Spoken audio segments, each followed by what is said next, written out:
Allez, on va maintenant parler musique avec Joe Hume. Et alors ce matin, Joe, vous vouliez nous parler d'un virus. Oui, un virus qui touche de plus en plus d'artistes et qui se répand partout dans le monde. Exactement, un virus que la presse musicale américaine appelle la Blue Dot Fever, la fièvre au bouton bleu. Récemment, elle vient de contaminer l'ensemble des membres des Pussycat Dolls qui ont été contraintes d'annuler la quasi-intégralité de leur tournée de comeback. Don't you wish your girlfriend was hot like me?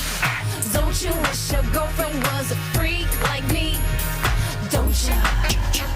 Ah oui. Et pourquoi ça touche que les artistes musicaux, ce virus ? Parce que Thomas, la fièvre bleue, même Michel Simès ne saurait la détecter, tout simplement parce que ce n'est pas une vraie maladie, mais bien un malaise général qui fait trembler l'industrie musicale. C'est le journal Le New York Post qui a été le premier à utiliser cette formule, la Blue Dot Fever. Les symptômes sont assez simples, sur toutes les plateformes de vente de billets comme Ticketmasters. Les places de concert encore disponibles apparaissent sous la forme de petits points bleus sur les plans de la salle. S'il y a beaucoup de points bleus, ça signifie que les billets ne se vendent pas bien. Et le moins qu'on puisse dire, c'est qu'en ce moment, les points bleus envahissent les salles de vente. Pourquoi ? Parce qu'aller voir un artiste live, c'est devenu un luxe que de moins en moins de fans peuvent se permettre.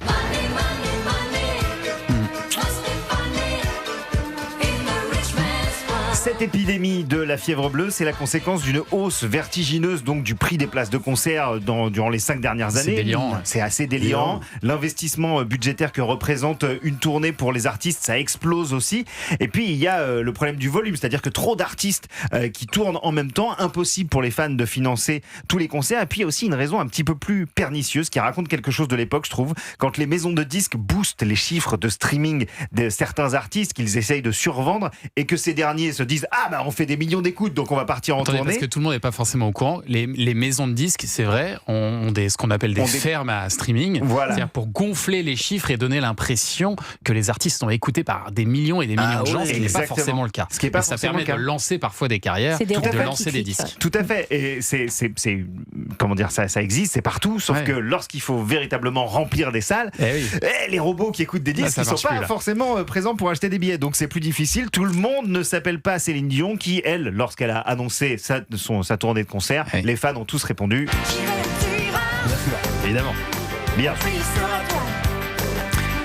Mais alors, au-delà de Céline Dion, qui sont les artistes les plus touchés par cette fièvre bleue ? Au départ, c'était ce qu'on appelle les artistes intermédiaires. Les artistes émergents, eux, qui visent les petites salles, les remplissent généralement grâce à leur communauté de fans. Les gros artistes continuaient de faire déplacer du monde. Et les entre-deux souffraient de la flambée des prix. Mais comme je vous le disais, l'épidémie, elle se propage rapidement. Et le fait que des artistes comme aux États-Unis, Post Malone, c'est un très très gros artiste là-bas quand même. Ouais. Ou encore les Pussycat Dolls doivent annuler leur tournée sous des prétextes divers. Raison familiale, médicale, c'est quand même assez mauvais signe pour la suite. Je lui ai mis la Ça, c'est assez marrant parce qu'effectivement, ils sont obligés d'utiliser des prétextes. Oui. Ils peuvent pas dire juste on annule notre concert parce que la salle est vide. Ça se vend pas assez. Donc il faut inventer quelque chose. Donc on est malade. On est malade et on a la fièvre bleue, bien entendu. Alors en France, c'est pas épargné non plus, la fièvre bleue. Après le boom post-Covid qui a duré jusqu'en 2022 à peu près, où les gens pouvaient retourner en salle de concert, ils étaient trop contents, ça marchait bien. Depuis, le marché est régulièrement en baisse. Certains labels tirent la langue et une grande majorité, surtout des festivals musicaux, sont touchés, rencontrent de gros problèmes financiers parce qu'ils doivent jongler entre les cachets des artistes qui sont de plus en plus élevés, mais qui manquent à déclencher suffisamment d'achats de billets. Mais c'est quand même assez inquiétant ça pour l'avenir de la musique et des artistes. C'est quoi la solution alors, Joe ? L'une des solutions, figurez-vous que c'est le cinéma. Ce sont les films de concert, en fait, ça se multiplie. Ce sont des concerts filmés par des cinéastes renommés qui sortent dans des projections exceptionnelles avant d'arriver sur les plateformes. Le dernier en date, Hit Me Hard and Soft, concert de Billie Eilish, réalisé, excusez du peu quand même, par James Cameron. Et hier soir, j'étais en train de regarder le compte Instagram de ma petite cousine qui a 17 ans. Elle était avec toutes ses copines en bande dans une salle de cinéma pour aller voir Billie Eilish, et à regarder les stories, elles avaient l'air de s'éclater comme un concert. Attends, t'as un super son, t'as une super image, et t'es avec plein de gens. Vivant, c'est vivant, t'es avec plein de gens dans la salle, c'est ça. Ouais, mais les artistes, il y a un filtre. Je trouve ça froid, moi, l'écran. Franchement, c'est tristoun. Écoutez, moi je propose qu'on en reparle d'ici quelques années pour voir un petit peu sur le long terme les effets de ça. Si ça se développe, on va voir. Intéressant, merci beaucoup Joe Hume.